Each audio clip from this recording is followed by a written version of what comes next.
Moje meno je Iveta Smileková. Som rodačka z Detvy a moja stará mama, Veronika Golianová, bola veľmi vychýrená vyšívačka krivou ihlou. Túto tradíciu ja mám veľmi rada a ja sa snažím, aby som ju zachovala a trošku aj zbieram tradičné detvianske kroje.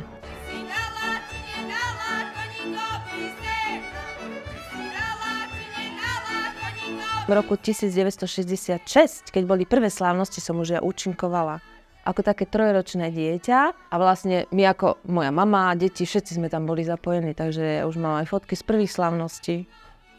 Ja som veľmi hrdá, že vlastne tieto folklórne slávnosti začali a mňa vždycky tešia folklórne súbory, viete, lebo že to keďže sa urobí tých veľa krojov, vidíte tú masu tých tanečníkov a si poviete, že to je naša robota, tak hraje pri srdiečku.